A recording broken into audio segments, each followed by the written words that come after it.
Greetings! I am Herbert Erpaderp, and today is the 69th Ask a Herbert Erpaderp, and that's the funny sex number. Ha ha ha!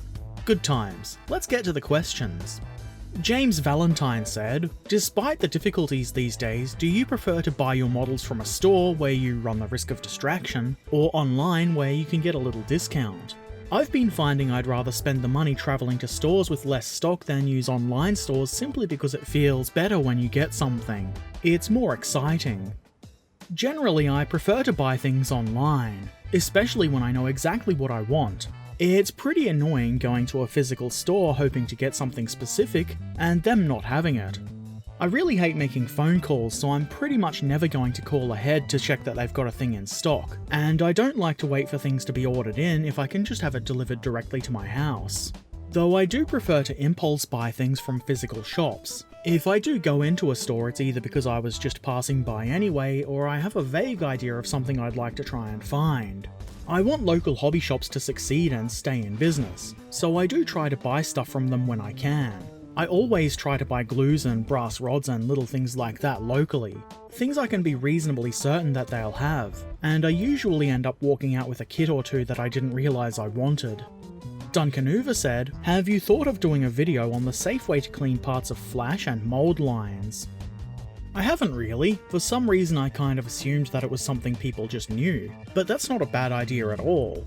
I'll have to find a kit with excessive mould lines so they show up on camera a bit better, but I will do that. I've added it to my list. I really need to do some more quick tips style videos, I think.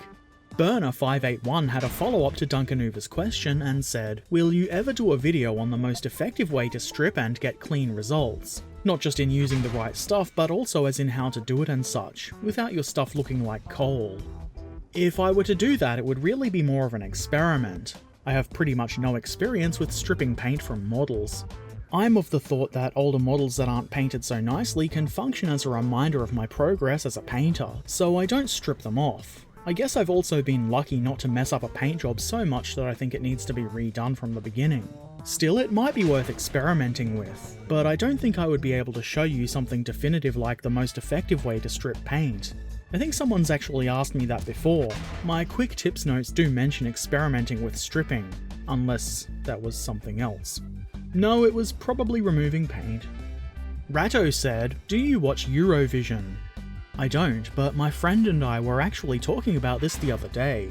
Eurovision is kind of a thing that we're just sort of unaware of all year until suddenly people start making posts about it on the internets. I don't have a whole lot of interest in it personally. I don't really like making things like music a competition, or most things really. Sometimes a catchy song might come from it though, so there's that. Smoes said, if a Spitfire could spit fire, how much fire would a Spitfire spit? 700. 700 fire.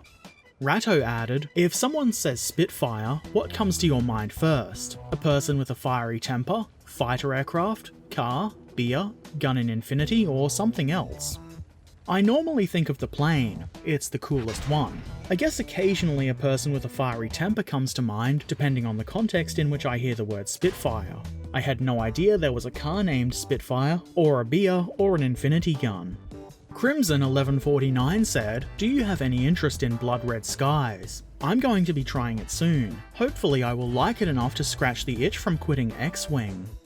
I do have a passing interest in it. After all, World War II era planes are pretty interesting to me. But I don't know anybody that plays it yet, so there's no real driving force to make me run out and buy it. I like the sound of little model planes though, they're probably fun. So one day I might pick up the starter set or something. I'd be especially tempted if there was a large discount. B-Man said, do you listen to Sabaton, and if so, what's your favourite album/song? Sabaton are great, of course I listen to them. They're one of the most enjoyable and fun bands I've ever seen, and they smile more than Dave from Iron Maiden, and I really like that. Also, they probably appear more than any other band when I'm live streaming, which I think is a good thing. I always have trouble picking favourite songs, or favourite anything really, but I think if I had to pick one album it would be Heroes. It has a lot of the songs that I really enjoy on it, like Night Witches, Far From the Fame, and To Hell and Back. It's also got that Manowar song which you could be easily fooled into thinking was an actual Manowar song if the bass tone was a bit more trebly. Now I'm going to put some Sabaton on while I write the rest of this. Top Bunk Productions said, have you played any Call of Duty games in the past, aside from the recent COD World War II? I ask because COD World at War was one of the biggest reasons I became interested in World War II. I've played one of the Modern Warfare games, I forget which one, and I'm pretty sure I played some of the very early games. They didn't really leave a lasting impression on me, I guess. I've always kind of tired of shooty man games like that pretty fast. Some dude said, have you heard of or seen the game Rolling Lines? Until now I hadn't, but a quick look on Steam tells me I would probably enjoy it.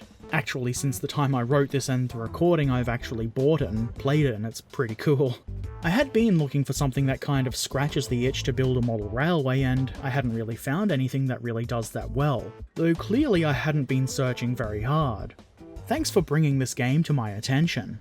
Lieutenant Colonel John Frost said, have you played or ventured into or just seen the Wild West game Dead Man's Hand by Great Escape Games? I believe Barnaby actually showed it to me a while ago, at least in internet form. He doesn't actually have the game, and it seemed like it might be interesting. I don't actually have a huge interest in Wild West stuff though, so I haven't bought any of the models for it or anything like that. If there is a big interest in it though, I might pick up one of the models sometime, and I might even paint it for something different to do. Zeljacko said, can't remember if I've asked this before or not, so I'ma ask it again. What way do you go about painting the rubber Tamiya tracks? They seem very oily and as if the paint won't dry well. This has been asked before, and my answer will probably be very similar. I haven't actually painted rubber band tracks for a long while, so I don't know for sure, but I think washing them would be a very good first step. Just use some warm water and detergent. That should hopefully remove any oil that might be there. Then I would prime them good and proper.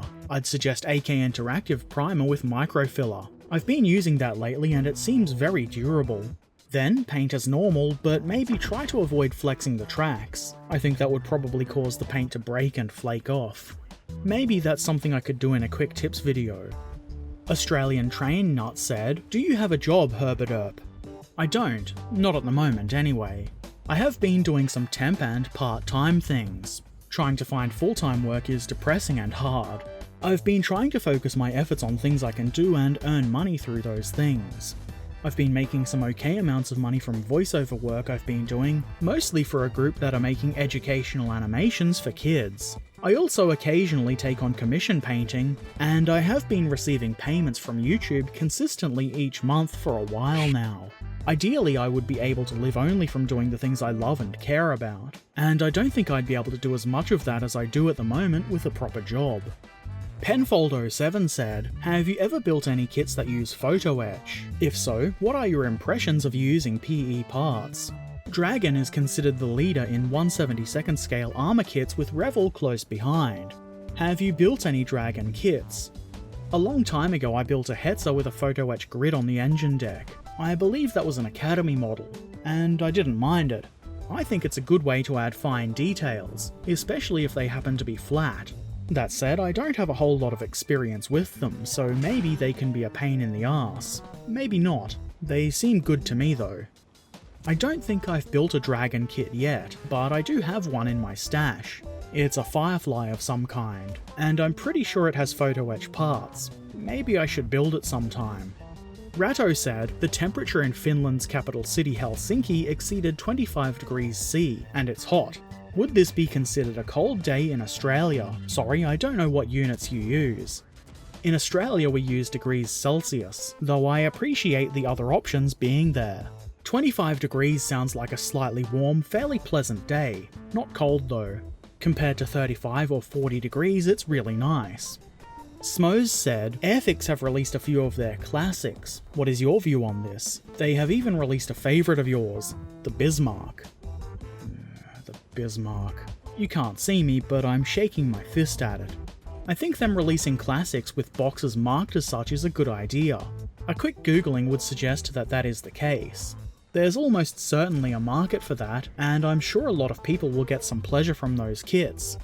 I wonder how long it would take for those boxes to be stocked here, if ever.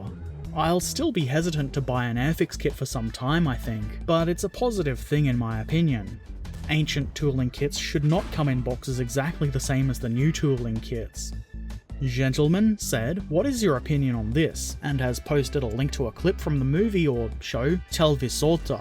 I've totally said that wrong, but that's okay. I think the best part is the burned guy at the end laughing. I would actually kind of like to watch that movie sometime, even though I wouldn't understand a word said, but I guess that's what subtitles are for, aren't they? On last week's Ask a Herbert Erpaderp, Field Family said, "You should make a diorama." Maybe I should. I do have a couple of ideas for something fun to do. A diorama is a bigger project though that would take longer to do, so it won't be something you'll be seeing right away, but it's not a bad idea. Gumias Briada said, "Did you ever touch a koala?" I have, at the Currumbin Koala Sanctuary. It was a whole bunch of years ago though. Did you know that it's pretty common for koalas to have chlamydia, and it can be transferred to humans? It's pretty sad. I read something like a third of our koalas had been lost from the disease. I think it might be best to avoid them. I don't want chlamydia. Also, most of them aren't really as cuddly as they look. Great War Thunder said, "How long until another solo bolt action vid? They were ace." Thanks, I'm planning to do one soon. That is the soon with the little trademark symbol though, so not like next week.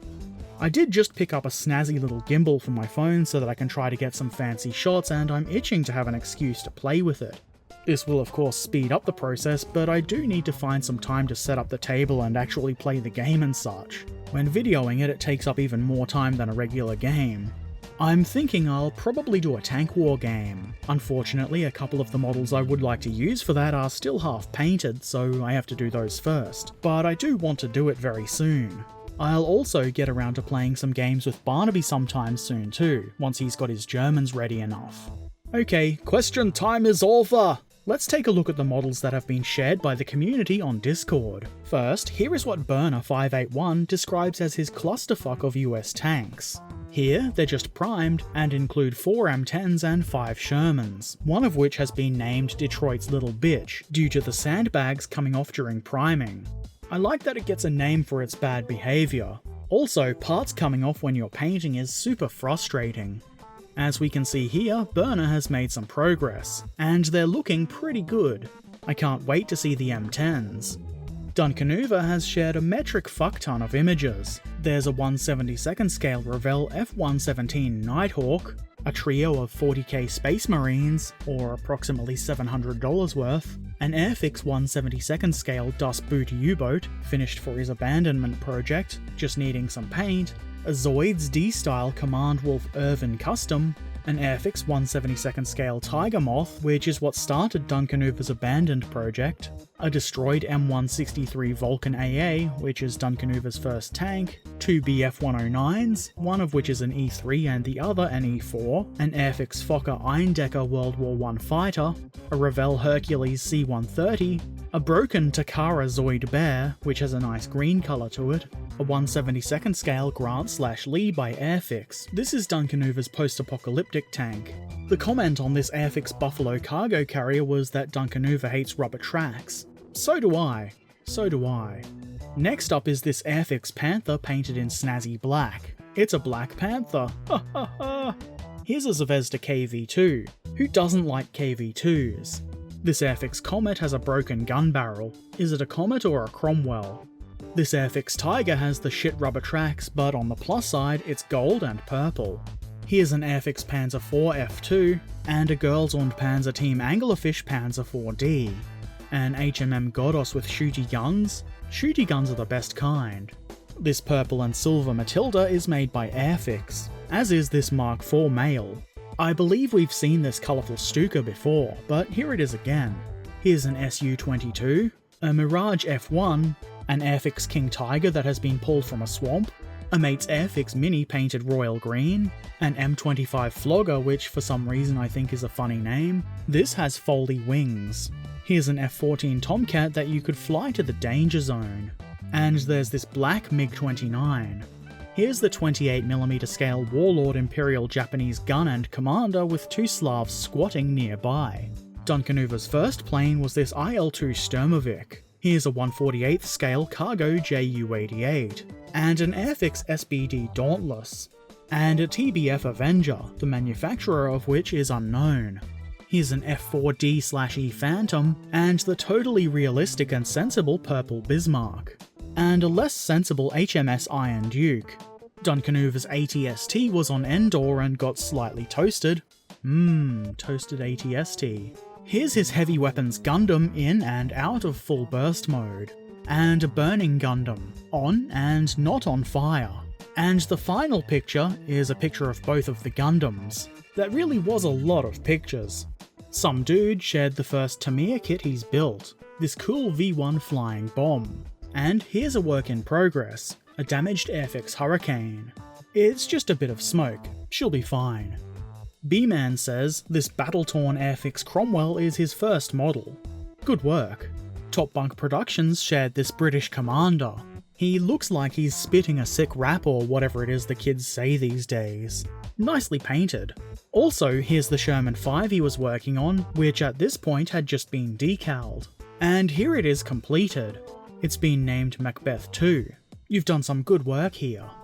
Gentleman shared this very nice Finnish Stug 3 or Sturmy. I like that name, it sounds funny. This is the Tamiya 1/35th scale model and it looks great. Very nicely finished. Ha ha ha! God damn, I'm funny. Max W shared this with the caption, "Mamma mia, it's about the time we got us some paint." And I chuckled at that. And here the pizza is about to come out of the oven. I want some pizza now. Well, that's all the models for this week, and thus the end of the very sensible and mature funny sex number Ask a Herbert Erpaderp. I'm off to get some pizza. Thanks to everyone who shared their models, I appreciate seeing them all, and also thanks to those who asked the questions. Ask a Herbert Erpaderp would be kind of silly with no questions, wouldn't it? Anyway, that's it for this week. As usual, if you have any questions you would like me to answer on Ask a Herbert Erpaderp next week, put them in the comment section below. Also, do all the other things like subscribing here on YouTube, following me on social media, and watching me live stream on Twitch. And if you really like the things I do, please consider helping to support the channel over at Patreon, or buy a mug or t-shirt from my merch store. Links to all of those things are in the description below. And as always, I shall return soon, so until then, be excellent to each other and thanks for watching. Farewell.